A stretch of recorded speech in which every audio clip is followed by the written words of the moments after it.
সবাই উদ্গ্রীব হয়ে তাকিয়ে আছে যে কবে ইলেকশনটা হবে এবং সেই ইলেকশনকে যেটা আমরা প্রথমে জন আশীর্বাদ নিয়ে আমরা শুরু করেছিলাম 2018-তে, এবার আমরা জনবিশ্বাসে মানুষের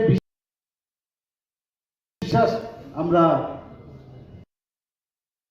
যে অর্জন করেছি সেই জনবিশ্বাস যাত্রা নাম দিয়ে আমরা সেটা শুরু করতে যাচ্ছি। চারিদিকে আমাদের কার্যকর্তারা প্রচন্ড দেয়ার ভাইব্রেন্ট এবং তারা খালি বসে আছে কবে এই উনি আসবেন আমাদের অমিত শাহজি, এবং সেইভাবে কালকে শুরু হবে। কালকে আবার সাবরুম থেকে উনি সেই রথযাত্রা ফ্ল্যাগিং অফ করবেন, তারপর এখানে আসবেন এবং এরপর কালকে উনি দিল্লির উদ্দেশ্যে রওনা দেবেন। তো আমি আপনাদের মাধ্যমে, আপনারা জানেন যে ত্রিপুরা সরকার অনেক কাজ করেছে, মানে আমি যদি এখানে ফিরিস্তি দিই শেষ হবে না। আজকেও আমাদের রবীন্দ্র ভবনে আপনারা দেখেছেন আমাদের কি কি অ্যাচিভমেন্ট আমাদের এই সরকার করেছে। তো বিভিন্ন ডিপার্টমেন্টে আলাদা আলাদা করে সংক্ষিপ্ত আকারে যদি পুরো ডিপার্টমেন্টের কি কি কাজ হয়েছে ত্রিপুরা সরকারের এবং আমাদের কেন্দ্রীয় সরকারের যেসব কাজ হয়েছে সেগুলো যদি পুরোটা দেয়, বিরাট মোটা একটা মানে আকৃতি হবে। তো সেটা আমরা যাচ্ছি না। তো আপনারা সবাই জানেন যে এর মধ্যেও আমরা সমস্ত কাজ আমাদের প্রায়োরিটি সেক্টরে, আমাদের এডুকেশন, আমাদের এগ্রিকালচার, আমাদের হেলথ এবং আমাদের স্পোর্টস, সব জায়গায় আমরা, আর প্রধানমন্ত্রী নরেন্দ্র মোদীজি মানেই একটা উন্নয়ন, মানে সেই উন্নয়নের ধারা উনি যেভাবে আমাদের নির্দেশ, যেভাবে আমাদের গাইড করেন, যে মার্গদর্শন করেন, সেইভাবে আমাদের যে ভারতীয় জনতা পার্টি ত্রিপুরা প্রদেশের তারাও সেই দিশায় চলেন এবং আমাদের সরকারও সেই দিশায় চলেন।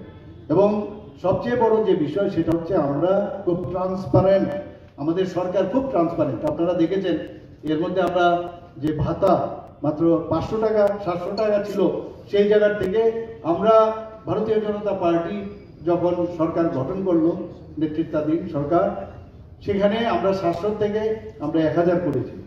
1000-এর থেকে এরপর 2000 আমরা করলাম এবং 30,000 ভাতা আমরা দিচ্ছি। এরপর আবার এর মধ্যে আমরা মুখ্যমন্ত্রী সহায়ক প্রকল্প করে আরেকটা সোশিয়াল আমরা পেনশন আরেকটা দিচ্ছি ভাতা, সেটারও আমরা ঘোষণা দিয়েছি, কাজও চলছে। সেখানেও প্রায় 30,000 আমরা বেনিফিশিয়ারির জন্য আমরা করছি। শুধু তাই না, আপনারা শুনে তো খুব খুশি হয়েছেন নিশ্চয়ই, সারা ত্রিপুরাতেই মানুষ খুশি যে এইভাবে 12%, এক তো আগে 3% দেওয়া হয়েছিল, তারপর আমরা 5% দিয়েছি, 5%-এর পরে এখন 12% দিয়েছি। তো সবাই খুশি। এবং শুধু তাই না, চৌকিদার থেকে আরম্ভ করে, পুরোহিত থেকে আরম্ভ করে বিভিন্ন আমাদের যে স্তরের লোক, আমাদের আমাদের কর্মচারীরা আছেন, তাদেরকে ডাবল আমরা বেতন দিয়েছি।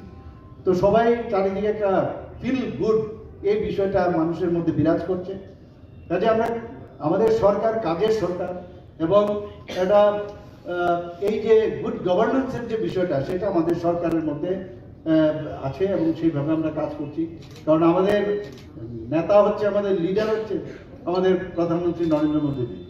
তো সেই সব বিষয়গুলোকে আজকে আপনারা দেখেছেন যে আশা কর্মীরাও কালকে আমরা ইনক্রিজ করছি, পাম্প অপারেটরদের আমরা বেতন ইনক্রিজ করেছি। আমাদের তরফ থেকে আমরা যতটুকু চেষ্টা করছি মানুষের মুখে যেন হাসি ফোটানো যায়, আমাদের লিমিটেশনের মধ্যে থেকেও কিন্তু আমরা চেষ্টা করছি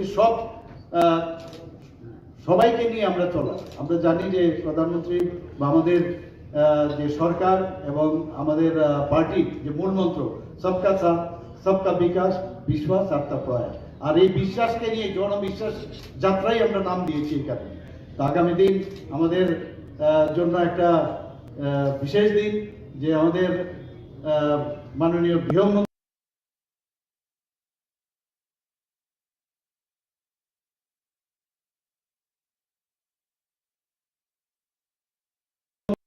অমিত শাহ ভাই আসছেন এখানে।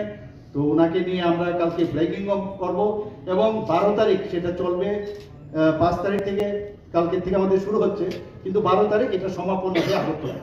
2 জায়গা থেকে এখানে আসবে আগরতলা, আসার পরে সেই সমাপন আরেকজন আমাদের সর্বভারতীয় সভাপতি নেতা, আমাদের পার্টির নেতা, আমাদের জেপি নাড্ডাজি, সেই সমাপন দিবসে উনি আমাদের উদ্দেশ্যে বক্তব্য রাখবেন। স্থানও নির্ধারিত হয়েছে আগরতলা, তো সেই বিষয়ে আপনারা পরবর্তী সময় আপনারা জানবেন যে কোন জায়গায় আমরা এই স্থানটা আমরা নির্ধারিত করছি, শহরের উপরেই করার আমরা চিন্তা ভাবনা করছি।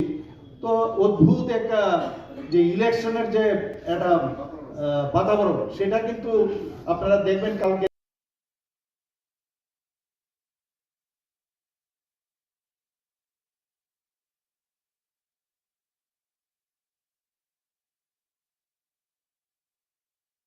থেকে চারিদিকে সমস্ত জায়গায় জায়গায় সেটা শুরু হয়ে যাবে। এবং মোরাললেস সবকটা আমাদের যে 7টা বিধানসভা আছে, 7টা বিধানসভায়